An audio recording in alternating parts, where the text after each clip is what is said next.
Hello everyone. So higayon na gyud. Nagka-time din. Nakalimutan kong magtagalog. So, nagka-time din ako na mag-upload ng bagong video. It's because ngayon lang din ako nakaisip ng content. Actually, matagal ko na siyang naisip. Kaso lang, dahil nga sa busy at saka ang daming ganap and kakasimula lang din ng klase. So, it was like time for adjustments kasi new yung schedule. So, tapos yung mga lessons, so kailangan i-refresh. So, it's like bagong student. So, it's like talagang all new academic year. And so, talagang grabe yung adjustment. So, by the way, ang pag-uusapan natin ngayon, or ang isi-share ko sa inyo ngayon, is ang culture shock experience ng mga Pinoy, mostly ng mga Pinoy, kasi nga, ginawa ko, or shall we say, nung nakaisip ako nito ng content, hindi lang ako yung mag-isang nag-isip nito. May kasama rin akong nag-isip nito. Hello to Sir Mac Josal. He's a dear friend of mine. We've been friends since college. And dito rin siya sa China nagtuturo. So, somewhere in Zhengzhou. So, Zhengzhou is mid China or central China siya. So, anyway, ang pag-uusapan natin ngayon ay ang mga culture shock experience. The moment na pagdating mo dito sa China. Okay? So, eto. At saka, pag once na nandito na kayo sa China, click like if agree kayo dyan. Okay? And for those who wants to experience my experience, please do like and subscribe my page, my channel. Alright? So, ito yung number 1. Unang-una is, of course, yung pagdating mo talaga sa airport. So, as you know, una kong school is nasa Tangshan. So, bale, may layover ako sa Shanghai at that time. So, 9 hours din yung layover ko. And so, of course, that 9 hours, ang dami mo ng culture shock experience na talagang unang-una mong napansin. Okay? Unang-una kong napansin talaga dito is yung lahat ng water station nila dito is hot yung lumalabas na tubig. So, doon agad ako napaisip na kaya siguro ang papayat ng mga Chinese. Kasi, never sila umiinom ng malamig na tubig. Kasi kahit sa airport, yung mga water station nila, maiinit na tubig yung lumalabas. Kahit wala talagang malamig. Kahit yung sabihin nila na cold, lukewarm, or shall we say talagang warm pa rin talaga yung water na lalabas. So, yun talaga yung unang-una kong napansin. At saka, isa talaga yun sa mga talagang pinagsisihan ko kasi nung unang dating ko dito, hindi ako nagdala ng tumbler. So, yung dala ko pa is yung water bottle ng Summit na galing sa Philippine Airlines. So, 'di ba? So, pag refill ko ng tubig, so medyo yumuyupi yung plastic water bottle ng Summit. So, medyo na-shock talaga ako. So, ganun sila dito. Talagang maiinit na tubig yung talagang ibibigay sa'yo. Kahit sa restaurant, talagang mainit na tubig yun. Talagang mainit na tubig ang ibibigay sa'yo. In fact, there was this one time na kumain kami ng maanghang na food. Tapos, nag-request kami ng tubig kasi nga, nahalangan ko ba kung sa Bisaya pa. So, humingi kami ng tubig. And then, yung binigay sa amin is hot water. So, mas lalong uminit. Naging hot and spicy na siya, diba? So, ganun yun dito. So, kaya, culture shock talaga siya para sa atin mga Pinoy. Kasi hindi tayo mahilig sa maiinit na tubig, diba? So, yan yung isa sa mga aasahan ninyo dito pagdating nyo sa China. And then, second na napansin ko rin is, of course, sa 9 hours ba naman na layover mo. So, talagang papasok ka sa banyo. At ang na talagang na culture shock ako is yung kung sa Bisaya pa yung anong tawag nito, yung pungko, kung sa Bisaya pa. Yun yung mga CR nila dito. Yung, anong tawag nito, yung talagang uupo ka. Uupo naman talaga tayo, di ba, pag sa CR. Pero I mean, yung talagang nasa floor, yung kubeta. Ganun, yung toilet nila. Yung nasa floor. And then, at first, talagang ako, parang na-shock ako kasi, 'di ba, lalong-lalo na tayo na nasa syudad lumaki. So, parang parang ang tawag nito, parang nako-conscious ka kung paano siya gamitin and everything, na talagang ganun, talagang bupungko gid ka na gagamit sa toilet. So, pero eventually, I realized na maganda pala siya kasi wala talaga siyang contact sa puwet. Yung gano'n. Wala talaga siyang contact sa puwet. At saka even yung pagpa-flush is paa mo lang yung gagamitin. So, talagang walang contact sa kamay. So, parang in a way, parang hygienic siya. Kasi nga, walang contact sa katawan mo. So, wala kang mahahawakan and everything. Except that, meron talagang tissue in every room. So, yun lang yung contact mo sa comfort room. Other than that, anong tawag nito? Other than that, is wala ka talagang hahawakan. So, ganun yung second na culture shock experience ko dito sa China. Pangatlo is that, of course, sasakay ka na, 'di ba? So susunduin ka na ng school from the airport. So isa sa mga talagang na culture shock ko is that ang lalapad ng mga kalsada nila dito. So tag 3 lanes talaga. Hindi pa kasali yung bike lane. So a total of 4 lanes, 'di ba? 4 lanes papunta doon, then 4 lanes pabalik. So, napakalapad ng mga kalsada nila dito. At saka meron talagang bike lane. Alam mo yung ganun? Yung talagang nagbabike talaga sila. Yung talagang halos lahat ng tao dito talagang nagbabike. So, yun yung talagang yung third culture shock experience ko, na even dito sa China may mga bicycle for rent. I think I mentioned this one sa pinakauna kong vlog na about China, na things to download or apps to download pag nandito ka na sa China is yung mga bicycle na bicycle renting app, yung mga ganun. Kasi meron talagang pinaparentahan ng mga bicycle. So, yun talaga yung unang napansin ko na, may bicycle lane, ang lalapad ng mga kalsada, and then at the same time, meron talagang pinaparentahan na bike. So, I think you don't need to really have your own bike kasi nga hindi rin naman gaano kamahal yung renta ng bike. So, nasa mga 10 pesos lang is that makakarenta ka na ng bike for, I don't know, like long distance na yan siya. So, talagang hindi siya, it's totally not bad, right? So, yun yung talaga, yung na-shock experience ko sa kalsada. And napansin ko, wala masyadong tao. 'Di ba?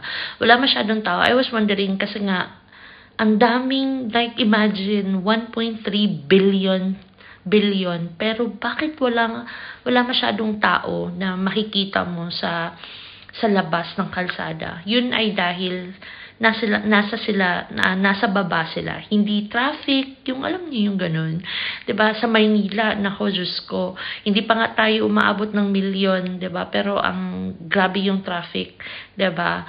Kasi nga dito, kahit ang daming sasakyan, billions yung mga taong nakatira dito, pero wala talagang traffic. Yun ay dahil sa ang daming subway trains na nasa ilalim. Okay?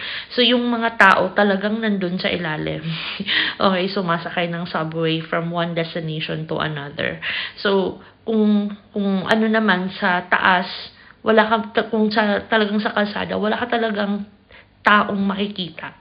'di ba? Like meron naman of course, pero I mean hindi kasing dami, 'di ba? Hindi kasing dami, 'di ba? Pag napapadaan ka sa Pasay, 'di ba? Ang super daming tao, 'di ba? Like makikita mo talagang naglalahad or nag-aantay ng jeep, yung ganun, 'di ba? But dito is wala.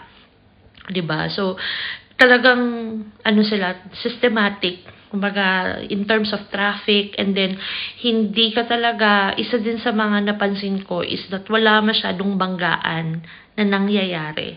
I think I only seen one na banggaan, pero it's not totally wrecked na mga sasakyan. Like, konting gas-gas lang and everything. And then, andaling ma-resolve.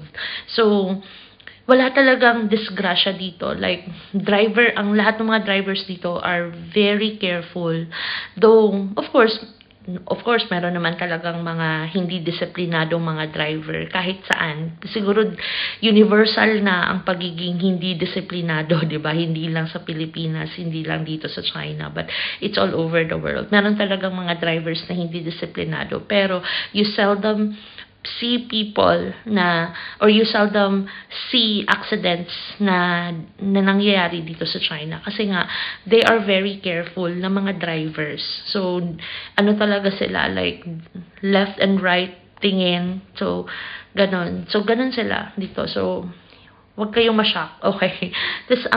Tapos iba siya sa mga description na sobrang linis ng kanilang kalsada. Like super duper linis. Like, walang wrapper, walang basura, walang basurahan na makikita, 'di ba? Compared sa atin, 'di ba? Meron naman tayong mga malinis din naman yung kalsada natin, pero may nakikita tayo na basurahan na punong-puno na ng basura, mga ganon. So, dito sa China, hindi mo yan makikita dito. So, napakalinis talaga ng kalsada nila, at saka wala kang makikitang basurahan and basura na nakaimbak anywhere. So, ganun yun, okay? So, yun yung napansin ko sa kalsada nila, sa airport, sa kalsada. Next is pagdating mo ng bahay, okay? Pagdating mo ng bahay, meron siyang certain amoy. I don't know, okay? Na talagang dito mo lang sa China maaamoy.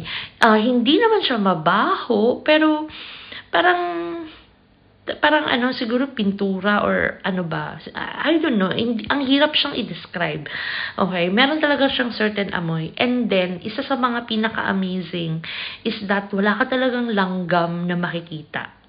Okay, wala ka ring ipis na makikita. I don't know with others, pero pangalawang bahay ko na to or pangatlong apartment ko na to. Pero never talaga ako nakakita ng ipis. At saka kahit yung pagkain ko na nalilimutan kong i-close, pagdating mo ng like siguro paggising mo kinaumagahan, walang ants, walang langgam na lalap. Hindi siya lalanggamin. I don't know why. Bakit walang langgam dito sa China? Okay? Say yes if you agree with my statement. Walang langgam dito. I don't know why. No, so, din talaga yung napansin ko dito sa mga bahay nila. Okay? So, ganun yun. Okay? And then, pag pupunta naman kayo ng restaurant, okay, isa din sa mga culture shock is that expect ka na lang talaga na chopsticks yung gagamitin. Okay? Unless kung magre-request ka for spoon. Pero kung ikaw naman, kung mag-a-abroad ka ng China, isa dapat mong i-prepare to yourself na dapat marunong kang mag-chopsticks. Okay? So, dapat marunong talaga tayong mag-chopsticks kasi sa lahat ng mga restaurants. Okay? Though may mga restaurants naman na like pagmamay-ari ng mga foreigners or di kaya nag-embrace ng foreign food. So, of course, they provide you spoon and fork and knife. Pero, hindi naman kasi lahat. Okay? If you want to experience Chinese food, then you really have to go to a Chinese restaurant. And so, you also have to eat it with chopsticks, 'di ba? So, ganun yun. So, almost, halos lahat ng mga restaurants dito, siguro mga nasa 90% ng mga restaurants dito sa China is really chopsticks yung ipoprovide sa inyo. At saka, ang daming freebies. Alam niyo yung ganun, yung lalong-lalo na pag alam nila na ano ka, foreigner. So, lalong-lalo na sa Haidilao, Hotpot, talagang i-welcome nila yung mga foreign na mga nila, guests, customers. And then, sila, very warm. Kahit hindi mo birthday, they are very welcoming and they are really accommodating. Ganun sila. Kahit alam nilang hindi mo sila maiintindihan, talagang kinakausap ka pa rin nila. They would really try their best to talk to you, to entertain you, even if they know that you won't understand them. Yung ganon. So, very accommodating sila. At saka ang daming pa-freebie, diba? So, halos lahat din ng mga restaurants talagang magbibigay ng free tea. Ganon yan. Yung parang complimentary nila, diba? So, ganun yun dito. Tapos, isa din sa mga culture shock ko is that cashless. So, una ko talagang dating is that I'm very impressed kasi you just have, when you go outside, you just have to bring your phone. Cellphone lang, sapat na. Okay? Kung hindi ka naman maarte, so, okay, you don't need retouch. So, wala kang bag na dadalhin. Only your phone. Kasi kung sasakay ka ng bus, sasakay ka ng subway, lahat yan. Okay, scan QR code lang. Tapos, kapag kakain ka sa labas, 'di ba? Kahit yung sa restaurant, kahit yung mga menu nila is talagang nasa phone na. So halos wala ng tao ang lalapit sa iyo to take your order kasi sa table pa lang meron ng QR code na i-scan mo and then pipili ka na lang doon kung saan yung i-order mo tapos diyan na lalapit yung waiter kapag nandiyan na. Tapos minsan nga robot pa ang maghahatid ng pagkain. So, ganito ka-advance dito. So, cashless, grabe. Tapos, isa din sa mga culture shock ko is yung pupunta ka ng grocery, tapos, talaga, wala ng cashier. Kasi nga, cashless na. Pero, believe din naman ako kasi napaka-honest ng mga tao. 'Di ba? Walang product na is-sneak out. So, ayoko ding itry, di ba? As much as I am curious kung na-check ba talaga nila na talagang in-scan mo ba talaga lahat ng mga products na binili mo.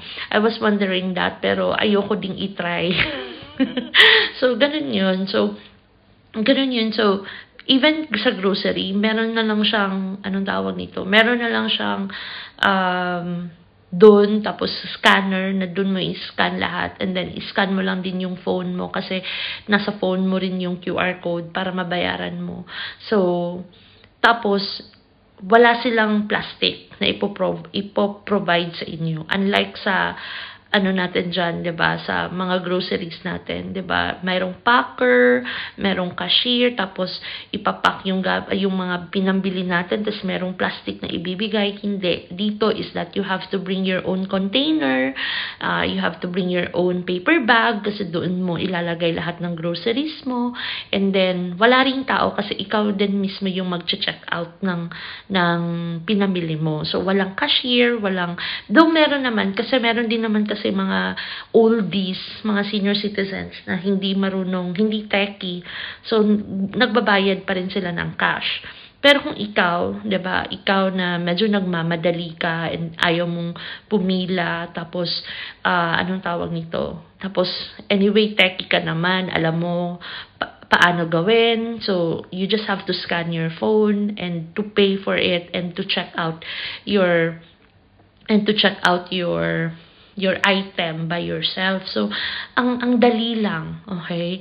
Tapos, isa din sa mga amazing is that yung baggage counter nila, di ba sa atin, di ba merong kukunin, tapos may ibibigay na number sa atin, 'di ba? Deposit and then i-withdraw. Ganun. Dito is that meron talaga silang locker, and then facial recognition na lang siya, and then mag-o-open na lang siya bigla yung door kung saan mo ilalagay lahat ng mga gamit na gusto mong iwan, and then i-close mo. Tapos pag gusto mo nang kunin yung iniwan mo, may ipapress ka lang, tapos if i-recognize yung face mo, bubukas din yung locker kung saan mo iniwan yung item mo. So, very amazing. Siguro, maybe next time, okay, pag mag-grocery ako, ipapakita ko sa inyo paano yun gagawin or paano ba yun nangyayari. Okay, papakita ko sa inyo yan. Okay, so, ganun ka high-tech dito, 'di ba? Ganun ka amazing dito. So, yun na nga. So, pero again, depende pa rin kasi nasa Beijing kasi naman ako. So, parang medyo siguro dahil syudad siya, so medyo advanced. I don't know with other province, I don't know with other city. So, ganun yun dito. And then, ano pa ba? And then, masyashock ka kasi speaking of groceries, masyashock ka kasi nga ang super laki-laki ng mga gulay dito. Okay, when it comes sa talong, hindi lang talong, meron ding pabilog na talong, meron ding maliliit, short na talong na matataba. Ganun yung mga talong dito. Tapos yung mga cauliflower, yung mga broccoli, kasing laki or mas malaki pa sa mukha ko. Ganun yun. Tapos yung mga, anong tawag nito? Yung mga cabbage, ang lalaki, super. Tapos talagang fresh. And then, tapos, wag kayong ma-shock dahil ang mamahal ng saging dito, ang mahal ng saging, mahal ng papaya, ang mahal ng mangga, yun ay dahil mga tropical fruits ito. So, most likely in-export pa ni, tama ba? In-import pa nila ito sa ibang bansa, 'di ba? Like us, like tayo saging, 'di ba? Tayo yung nag-export ng saging sa kanila. So, expect ka na lang talaga na mahal siya. So, coconut, yung mga ganun. So, mahal yun dito. So, ganun. So, kung nag-crave kayo ng mga ganung prutas, expect ka na lang talaga na mahal siya. Watermelon ang mahal dito. Pero when it comes sa mga strawberries, nako, yung mga berries, yung wala naman sa Pinas kasi nga tumutubo lang siya sa mga malalamig na lugar, yung ano naman dito, yung mga berries naman dito is super, super cheap naman. So, ganun yun. So, ganun lang, 'di ba? So, pero masyasya ka talaga kasi ma-overwhelm ka kasi pagpasok mo pa lang sa grocery, yung talagang bubungad sa'yo yung mga fresh na mga prutas, yung mga ganun. So, ganun na-appreciate ko siya. Tapos, mostly sa mga nito, sa groceries nila, is talagang nasa basement yung mga groceries nila. So, hindi siya kagaya sa atin na same level lang or nasa ground floor, nasa first floor. Usually, ang lahat ng mga groceries nila is talagang nasa basement. Either basement 1 and talagang may basement 2 pa talaga.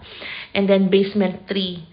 So, parang 3 floors pa yung nasa ilalim ng ground kasi parking space pa. So, ganun dito.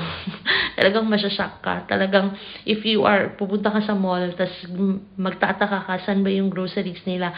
May basement po. So, usually, nandun po sa basement yung groceries. At saka yung iba pang mga food court and everything. So, ganun dito. Tapos, ano pa ba? I think yun lang, 'di ba? So, yun yung mga culture shock experience ko dito sa China. And so, if you are already here in China, please agree with me and send me also your experience. You can just comment it below kung ano yung mga experience niyo din dito sa China. And then you can also, if you wanted also to get more updates here in China, please do click like and subscribe to my channel. So I think this will be for now. Bye bye and have a great day.